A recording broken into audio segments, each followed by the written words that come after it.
خوشبو کا مسا کرنا تھا۔ اب ہم تیسرے بات پہ جائیں گے جہاں نعومی رut سے بولتی ہے اپنی پوشاک پہن۔ نعومی چاہتی تھی کہ رut اپنے بیوہ کے کپڑے اپنے بدن پہ سے نکال کے اچھے کپڑے پہننا۔ تو ایمان رکھنے والوں کے لیے یہ تیسرا قدم ہے۔ جب آپ اور میں مسیح کے پاس آتے اور ان کو اپنا منجی کے حیثیت سے قبول کرتے ہیں تو ہم کو بتایا گیا ہے کہ مسیح ہمارے رازبازی بن جاتے ہیں۔ میرے بھائی، مسیح صرف ہمارے گناہ نہیں مٹا دیے، انہوں ہم کو صرف نئے سرے سے پیدا نہیں کرتے ہیں، بلکہ یہ دو باتوں کے ساتھ ساتھ ہمارے رازبازی بن جاتے ہیں۔ رومیو کے خط میں اس کے بارے میں بہت ہی اچھی طرح سے بتایا گیا ہے۔ اگر ہم باب 3 اور اس کی آیت 22 پڑھیں گے تو لکھا ہوا ہے، یعنی خدا کی وہ رازبازی جو یسوع مسیح پر ایمان لانے سے سب ایمان لانے والوں کو حاصل ہوتی ہے، کیونکہ کچھ فرق نہیں۔ تو یہاں پولس رسول ایک گنہگار پہ ایک پوشاک پہنائے جانے کے حیثیت سے بات کرتے ہیں۔ جب ایک گنہگار پہ یہ پوشاک ڈالا جاتا ہے تو یہ پوشاک اس کو ڈھک لیتا ہے، اور جب خدا ہم کو دیکھتا ہے تو ہم کو نہیں دیکھتا ہے بلکہ مسیح کو ہم میں دیکھتا ہے۔ مسیح کی رازبازی ہماری رازبازی بن جاتی ہے، ہم پوری طرح سے مسیح میں قائم ہو جاتے ہیں۔ تو میرے بھائی، یہ رازبازی کا پوشاک ہمارے پاس ہے کیا؟ ہم اپنے بلبوتے پہ نہیں کھڑ سکتے، ہم مسیح میں پوری طرح سے کھڑے ہوتے ہیں۔ رومیو کے خط میں لکھا ہوا ہے، وہ ہمارے خسروں کے لیے حوالے کر دیا گیا اور ہمارے رازباز ٹھہرنے کے لیے جلایا گیا۔ اور کورنتھیوں کے دوسرے خط میں لکھا ہوا ہے، جو گناہ سے واقف نہ تھا اسی کو اس نے ہمارے واسطے گناہ ٹھہرایا تاکہ ہم اس میں ہو کر خدا کی رازبازی ہو۔ تو پیارے بھائی اور بہن، ہم رازبازی کے پوشاک میں ہیں۔ یہ ہوگا اب چوتھی بات جو نعومی رut سے بولتی ہے وہ ہے خالیہان کو جا۔ پیارے بھائی اور بہن، نعومی چاہتی تھی کہ بواز یہ بات کو جاننا کہ رut ان کو نزدیک کے خرابادی کے حیثیت سے حاصل کرنا چاہتی ہے۔ باب 3 اور اس کی آیت 4 پڑھیں گے، لکھا ہوا ہے، جب وہ لیٹ جائے تو اس کے لیٹنے کی جگہ کو دیکھ لینا، تب تو اندر جا کر اور اس کے پاؤں کھول کر لیٹ جانا، اور جو کچھ تجھے کرنا مناسب ہے وہ تجھ کو بتائے گا۔ میرے دوست، یہ قدم آپ کے لیے اور میرے لیے بہت ہی ضروری ہے۔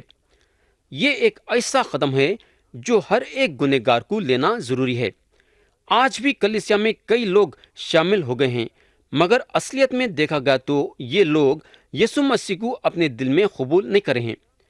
ان لوگ خالیان کو نہیں گئے ہیں مسیح کو نزدیک کے خراباتی کے حیثیت سے قبول کرنے کے لیے۔ یا میں آپ سے ایک سوال کرنا چاہوں گا۔ میرا سوال یہ ہے کہ کیا آپ یسوع مسیح کو اپنے دل میں ایک منجی کے حیثیت سے قبول کریں ہیں کیا؟ میرے بھائی، یہ کام آپ کی زندگی میں بہت ہی ضروری ہے۔ خدا کا کلام صاف صاف بتاتا ہے کہ ہم یسوع مسیح پہ ایمان لانا چاہیے۔ سر ہلانے کا ایمان نہیں، بلکہ دل میں قبول کرنے کا ایمان ہونا چاہیے۔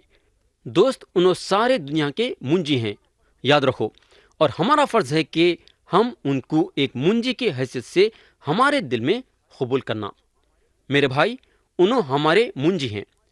خدا کے طرف سے ہمارے لیے ایک بہت بڑا تحفہ ہے۔ رومیو کے خط میں لکھا ہوا ہے، خدا کی بخشش ہمارے خداوند مسیح یسوع میں ہمیشہ کی زندگی ہے۔ تو پیارے بھائی اور بہن، موسیٰ کے شریعت کے مطابق رut کا پورا حق تھا بواس کو نزدیک کے خراباتی کے حیثیت سے حاصل کرنے کے لیے، بلکہ رut کو جو ہے بواس کو حاصل کرنا ہے۔ یہ نہیں، بلکہ بواس چاہتے ہیں کہ نزدیک کے خراباتی بنے۔ یہ جو واقعہ یہاں ہو رہا ہے، مسیح کے بیت لحم میں پیدا ہونے کے تعلق سے ہو رہا تھا۔ مسیح کو بیت لحم میں پیدا ہونا تھا، اس لیے یہ واقعہ بیت لحم میں ہو رہا ہے۔ رut نعومی کی ایک فرما بردار بہو تھی، اور نعومی کے یہ بات کو بھی ماننے کے لیے پیچھے نہیں ہٹی۔ نعومی چاہتی تھی کہ رut جو ہے بواس کو کسی طریقے سے بھی حاصل کرنا۔ اب ہم آیت 4 سے پڑھنا شروع کریں گے۔ حالانکہ ہم آیت 4 پڑھے ہیں، مگر ہم اب آیت 4 سے 6 پڑھیں گے۔ جب وہ لیٹ جائے تو اس کے لیٹنے کی جگہ کو دیکھ لینا، تب تو اندر جا کر اور اس کے پاؤں کھول کر لیٹ جانا، اور جو کچھ تجھے کرنا مناسب ہے وہ تجھ کو بتائے گا۔ اس نے اپنی ساس سے کہا، جو کچھ تو مجھ سے کہتی ہے وہ سب میں کروں گی۔ سو وہ کھلیان کو گئی اور جو کچھ اس کی ساس نے حکم دیا تھا وہ سب کیا۔ پیارے بھائی اور بہن، نعومی کی صلاح پڑھنے میں عجیب لگتی ہے۔ ہم شاید یہ سوچیں گے کہ ایسی کیسی صلاح ہے، مگر ہم کو معلوم ہونا چاہیے کہ نعومی کی یہ صلاح روت کے برائی کے لیے نہیں تھی۔ سچا یہ ہے کہ نعومی روت کو جو ہے موسیٰ کے شریعت اور اسرائیلیوں کے طور طریقوں کے ساتھ چلو بولی تھی۔ یہ ایک عام بات تھی اور ایک طریقہ تھا جہاں نوکر اپنے مالک کے پیروں کے پاس لیٹتا تھا۔ ایسا کرنے سے روت جو ہے بواز کو یہ بتانا چاہتی تھی کہ بواز اس کا نزدیک کا خراباتی بن جا سکتا ہے اور چاہے تو اس سے شادی بھی کر سکتا ہے۔ میرے بھائی، یہ ایک طور طریقہ تھا اور عاشقی کا یہاں سوال پیدا نہیں ہوتا تھا۔ آیت 7 اور 8 میں لکھا ہوا ہے، اور جب بواز کھا پی چکا اور اس کا دل خوش ہوا تو وہ گلے کے ڈھیر کی ایک طرف جا کر لیٹ گیا۔ تب وہ چپکے چپکے آئی اور اس کے پاؤں کھول کر لیٹ گئی، اور آدھی رات کو ایسا ہوا کہ وہ مرد ڈر گیا اور اس نے کروٹ لی اور دیکھا کہ ایک عورت اس کے پاؤں کے پاس پڑی ہے۔ میرے بھائی، آپ سوچ سکتے کہ بواز کو آدھی رات تک پتہ نہیں تھا کہ ایک عورت ان کے پاؤں کے پاس لیٹی ہے۔ شاید بواز حد سے زیادہ تھک گئے تھے ہوں گے۔ آیت 9 میں لکھا ہوا ہے، تب اس نے پوچھا، تو کون ہے؟ اس نے کہا، میں تیری لونڈی روت ہوں، سو تو اپنی لونڈی پر اپنا دامن پہلا دے، کیونکہ تو نزدیک کا خراباتی ہے۔ میرے بھائی، خاص طور سے میں سمجھتا ہوں کہ خدا کے کلام میں یہ ایک بہترین چیز بتائی گئی ہے۔ روت یہاں بواز کو یہ بولنا چاہیے کہ میں تم کو میرے نزدیک کے خراباتی کی حیثیت سے حاصل کرنا چاہتی ہوں، تم میرے نزدیک کے خراباتی بن جاؤ۔ روت کی یہ حرکت بواز کے دل میں اور بھی کام کری۔ آیت 10 میں لکھا ہوا ہے، اس نے کہا، تو خداوند کی طرف سے مبارک ہو اے میری بیٹی، کیونکہ تو نے شروع کی نسبت آخر میں زیادہ مہربانی کر دکھائی، اس لیے کہ تو نے جوانوں کا، خواہ وہ امیر ہوں یا غریب، پیچھا نہ کیا۔ پیارے بھائی بہن، ہم کو معلوم ہونا چاہیے کہ بواز خود غرض آدمی نہیں تھے۔ روت کی یہ عرضی کو پوری کرنے کے لیے ان کو کافی نقصان اٹھانا پڑتا تھا۔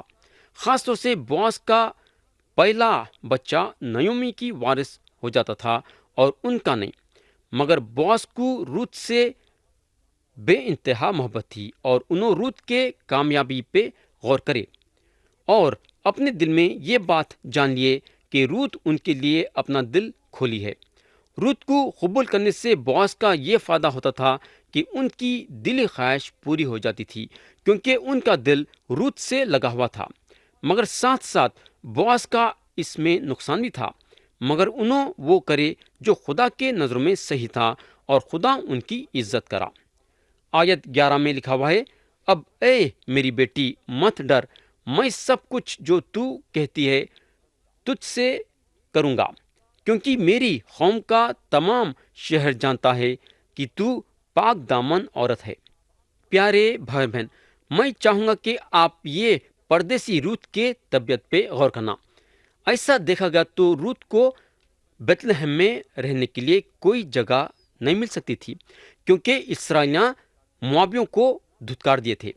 موابیوں کو اسرائیلیوں کے بیچ میں جمع ہونے کی کوئی اجازت نہیں تھی۔ موسیٰ کی شریعت کے مطابق موابیوں کے لیے اسرائیلیوں کے بیچ میں رہنے کے لیے دروازے بند ہو گئے تھے، اور میں یقین کرتا ہوں کہ نعومی جو ہیں روت کو بتا دی ہوں گی کہ اگر روت اس کے ساتھ چلیں گی تو بیت لحم میں روت کی عزت نہیں ہوں گی اور شادی کے بارے میں روت سوچ بھی نہیں سکیں گی۔ مگر روت یہ سارے باتوں کو قبول کری، انہیں یہ سارے باتیں سہنے کے لیے تیار تھی۔ مگر جب روت بیتلہم میں نعومی کے ساتھ داخل ہوئی تو لوگ اس کے فطرت کو قریب سے دیکھنے لگے، مگر اس کے فطرت میں کوئی خرابی نہیں پائے۔ ان لوگاں روت کے بارے میں شاید یہ سوچنے کو لگے کہ روت شاید ان کے جوانوں میں سے ایک آدھ جوان پہ ڈورے ڈالیں گی اور اپنے گرفت میں لے لیں گی اور پھنسا لیں گی، مگر ایسا نہیں ہوا۔ روت اپنے عزت کا خیال کری اور کچھ ایسی بےہودہ حرکت نہیں کری جس کے وجہ سے لوگ اس پہ یا نعومی پہ تہمت لگائے۔ سب سے بڑی چیز یہ کہ روت سارے لوگوں کے سامنے یہ ظاہر کری کہ انہیں اسرائیل کے اور نعومی کے خدا پہ ایمان رکھتی ہے۔ تو میرے دوست، روت کو خدا کا خوف تھا اور انہیں لوگوں کے سامنے زندہ اور سچے خدا کے لیے بہت بڑی گواہی بننا چاہتی تھی، اور خدا کی حمد و ثنا کرنا کہ روت لوگوں کے آنکھوں کے سامنے اپنی زندگی گزارنے کے ذریعے سے خدا کے لیے ایک بہت بڑی گواہی بنی۔ تو پیارے بھائی بہن، ہمارے زندگی میں یہ بات ضروری ہے کہ ہم خدا کے لیے ایک بہت بڑی گواہی بننا چاہیے۔ تو میرے دوست، یہاں میں کلام کو روکنا چاہوں گا اور آتے سے وقت ہم آیت 12 سے غور کرنا شروع کریں گے۔ آمین۔